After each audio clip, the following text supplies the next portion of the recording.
Hey, how you doing? It's me, it's Chris. Woo! How are you? Right. Chatting from my noisy room.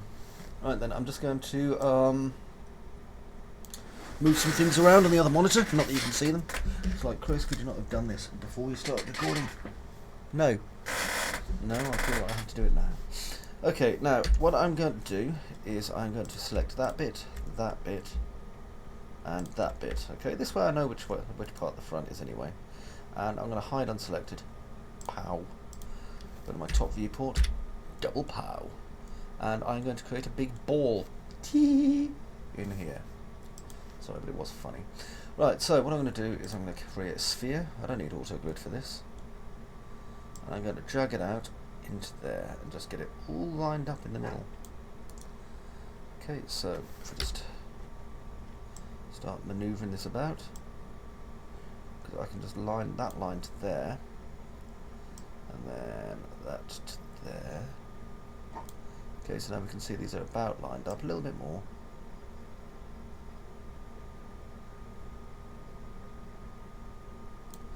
There we go. And then I can just adjust the radius, go to perspective and zoom. As you can see, it's not quite on the right height there. That's okay, we can just pull it up. Whammo, like that. Okay, and now with yon big ball, we really need to stop doing that. I can basically start work. So what I'm going to do is convert to editable polygon, and I'm going to make this into a lower leg. So I'm going to lower leg this fella here. Now I can see where I want things to kind of come onto, which is about there. And to be honest, this is probably going to be a job for the booleans. So if I just drag this up, make a quick copy of it. Okay, and then get my left viewport and zoom. And now I'm going to get my box. Just drag it like this, just so I've got a good starting point. Okay, because what I need is a base for my foot.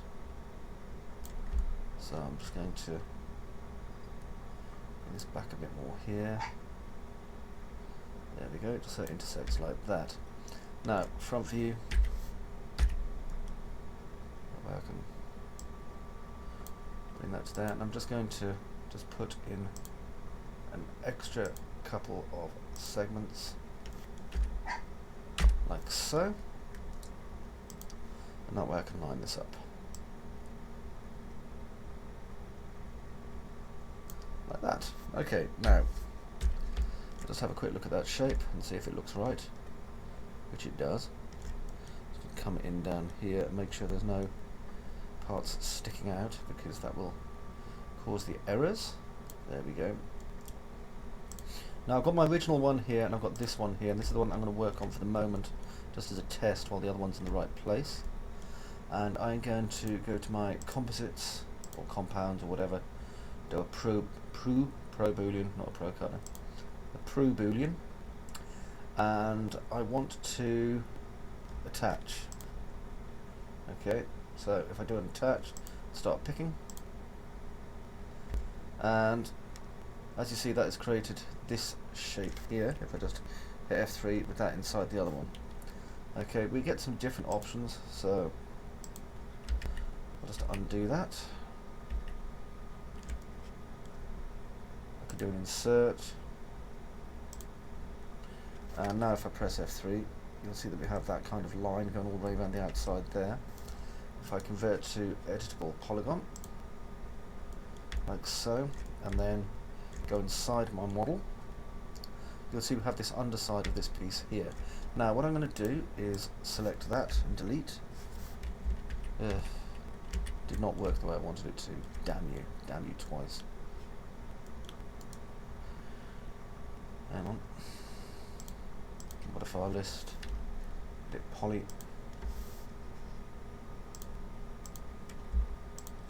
So what I want is a curved shape on this. I hate how random boolean can be sometimes. If I was doing an intersection, this wouldn't even be a problem. Actually, I know what to do. I'll make it an intersection instead. There we go, so pro boolean.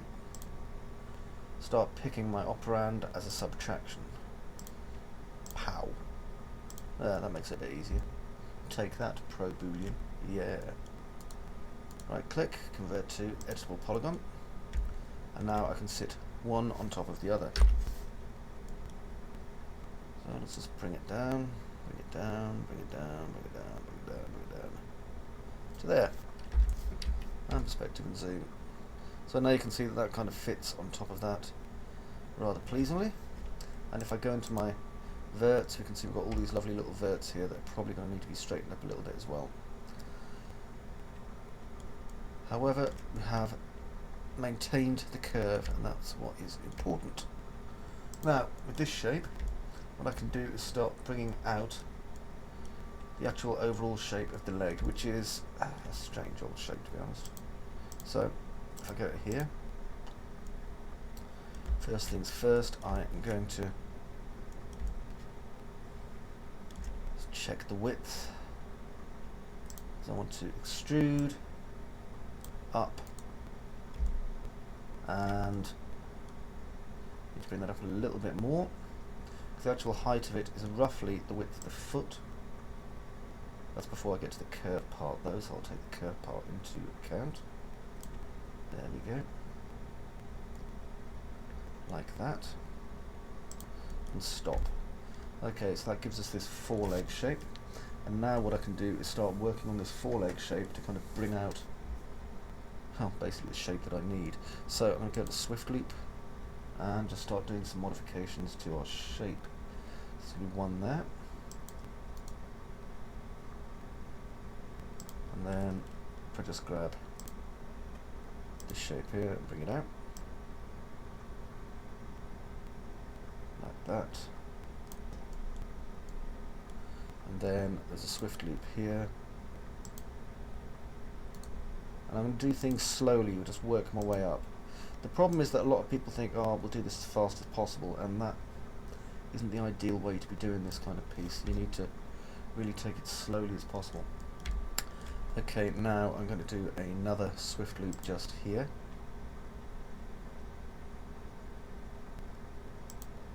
And here. And here. Like that. Okay, and I'm going to want to start curving out this shape of it as well, so because this actually comes forward quite a bit there. So it's kind of curving out over the front of the foot. And then in here, the thing about these is, you see, it's quite easy to get a bit, I don't know, despondent, because at first, I mean, you've been working on all these little details, then you come up to a big piece like this, and it starts to look completely wrong in with it, because we have a curved shape that's large, mixed in with all these lovely little parts that are really detailed. So yes, it is going to take a while before this looks the way it should, but it will, and that's the important part. Okay, now I'm going to take this, this, and this from viewport out about that far. Okay, so I think I'll deselect that one before I move it out. There we are. That's a better shape. Now again here,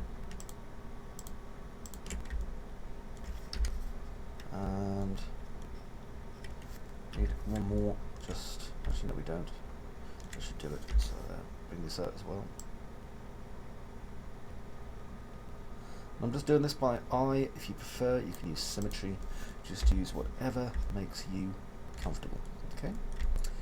Now I'm going to go into this and do a not an extrude, a Swift Loop. Now you've got to bear with me because I'm having to constantly think all the time whilst I'm adjusting my model now. So if it sounds like, oh, he sounds a bit distracted, it's because, I said this before, a lot of the time when I'm modelling, I don't wing it as much as the fact that I'm know what I'm doing, but I still have to think all the time. This is what you have to do as an artist too. You can't just throw shit on the canvas and hope it's going to work, unless, you know, you're a pop artist, in which case fair play to you, enjoy your millions. So you're constantly having to look around your model and think, is this working? Is that right? Does this work? And if it does, then great. And if it doesn't, then you need to stop and think, well, I'm obviously doing something wrong. What is it I'm doing wrong? And then correct it. Right, I'm going to put a swift loop through here and through here. Now at the minute, remember, this is a separate part to the ball socket, and we're going to keep it that way for the moment. We don't need really to do anything yet. So at the moment we can just kind of work on this overall shape. Now I need to curve this in to up here, so I'm going to do some swift looping there, there, and there. Okay, because I want to get this shape. Get my left viewport and zoom. And now I'm going to basically start pulling this in a bit. This will give us a rounded shape. Just take your time. If you're not used to working like this, it can be a little bit jarring. So, like I say, just take your time. Okay, just going around this slowly. Because what we're going to do is we're going to subdivide the living shit out of this model once we've, well, this piece of the model once we're done. And probably boolean it some more as well, because, you know, why the hell not? Okay, that works nicely. Perspective zoom, come around it. Yeah, that's looking quite alright. Now, I'm just checking over my own reference for a moment, which is why I'm not looking at what you're doing. Okay, that looks groovy. Now,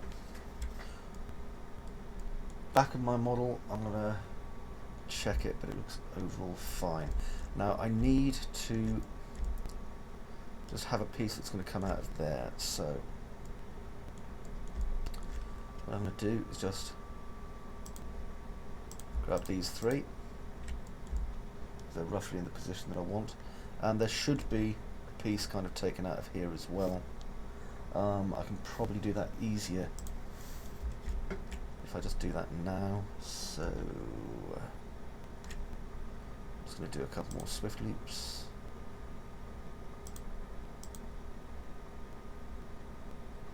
The thing about this is, you see, the more edges we put into one area, the more stuff we've got to do, so just be very cautious when we do it this way. Okay, now in here I'm going to do that inset,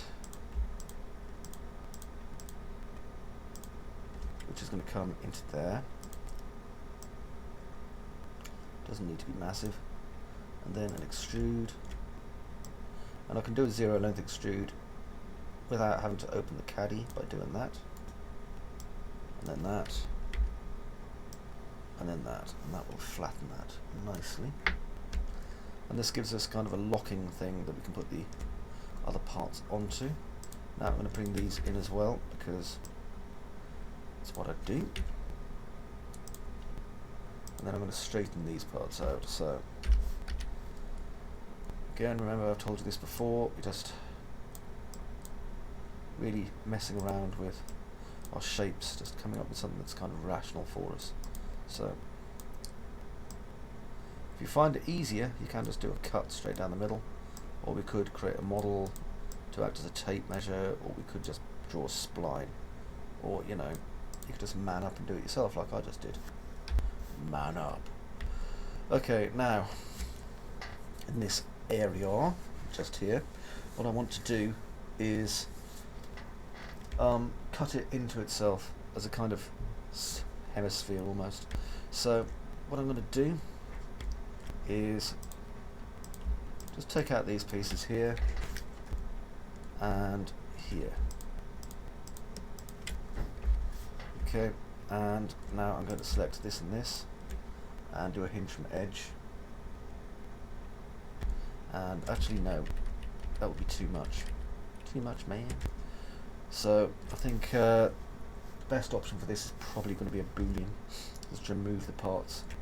It's just tends to mess your model up quite a lot, which is a bit, yeah. think I'll boolean it once the model's actually built, that way it'll be easier then. Okay, now go back down this again. Just going and checking over the shape. And in my left viewport, I need to start building for a cylinder that I'm going to build, and just checking it, but it's set forward on the knee, so it's going to be about there, like that. And I need the outer edge of the knee, so bring that forward, there we go, and that's going to come over like that, so it's basically like almost like a smooth tangent. Okay, so put that there, and this means I can now start moving parts around the model to make them fit. So what I'm going to do is grab this and go to my modified panel. I'm going to do a swift loop and just start adjusting it as I go along. Hello the dog. So slowly and carefully bringing this up to there, and I can start moving my verts as well, so maybe bring that to there, to there. Just going around my shape.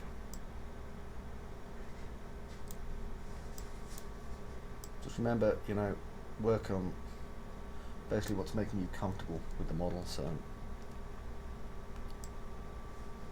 if we end up with too many edges, that's okay, I'll just delete one. Like this one here, for example, fairly sure it's one too many, so control backspace. There we are. Now I can bring this one up instead. Then this one to there, I suppose, there we go. This one can come up to here.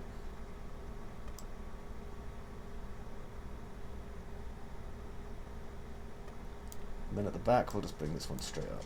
There we go. There, that works, you see. So now if I go into perspective and zoom,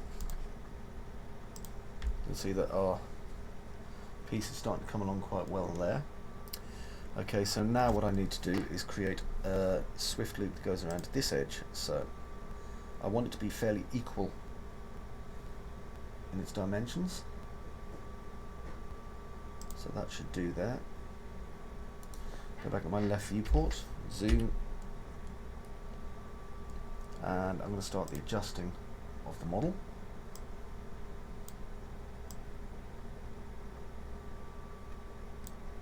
And up to about there. Just trying to keep these much of a muchness when it comes to the thickness. Again, this is a job for the artist's eye that I talk about so frequently, so please make use of yours.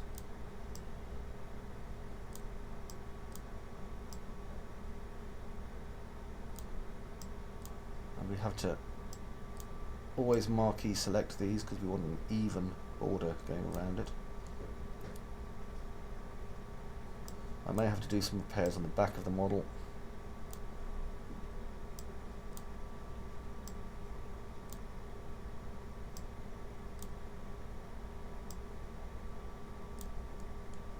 And here. Okay. Back in perspective and zoom. Let's have a look at the back. No, it's absolutely fine, so surprisingly things are looking okay. Now I want to put one big loop around, or ring or whatever, around my model and hit connect, because that will give me slightly more control at the front and at the back. So now what I'm going to do is I'm going to select these edges here onto here, extrude. Just a little bit, doesn't need to be loads. And then I'm going to extrude here and at the back.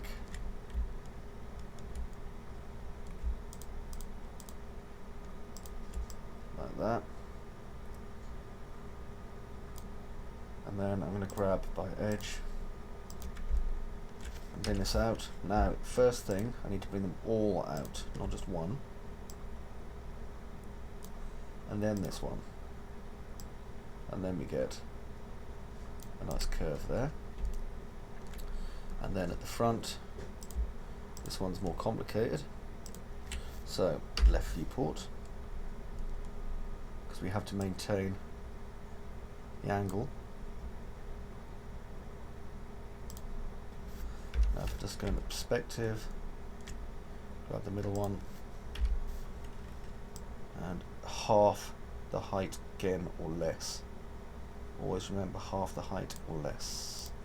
Important. Okay, let's have a look at perspective and zoom. Nice shape that. Really liking the shape now that it's working. Now, inside back, we need to do a little bit more work on here. So I'm going to grab this, bring it up just a little bit so it maintains that curve. And then grab by edge or vert or whatever and just bring it in just a little bit. There and there. Okay, gives us that nice shape there.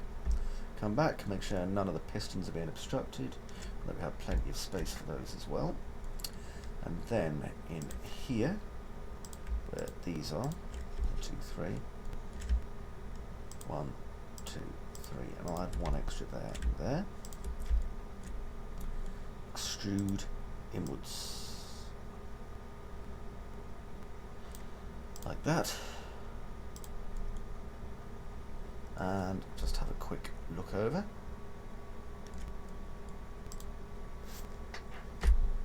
And that's not bad. That is okay. Yeah, that's a good shape. I'm happy. Okay, so in the next phase we are going to do some subdivision on this and basically tweak it until it looks like the dogs, which we want, rather than the nuts, which we don't. I'm just looking at my model actually, and I can see a mistake I made.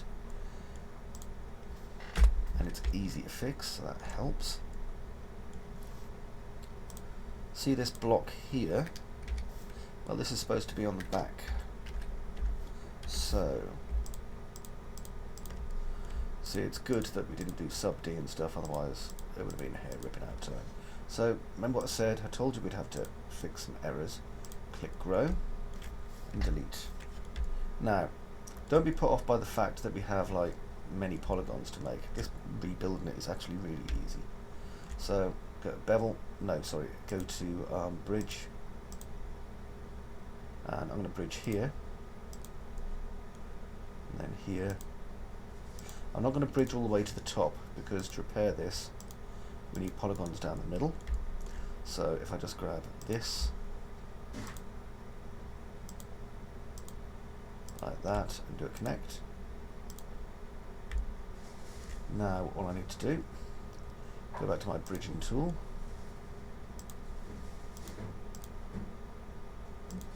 like that, like that. That's just well, I didn't cut into the model either because it was on the back, wasn't it? Yeesh, it's being grim. Okay, now I can take these parts,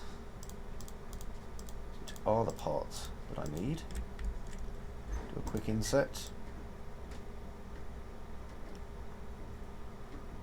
To about there, and then an extrude out to there. Okay, and now I've got the part for the piston to connect to. Okay, so fixed my errors, which is good. Noticed my errors, which was even better. And in the next part, smoothing stuff up. Till then, TTF, bye bye.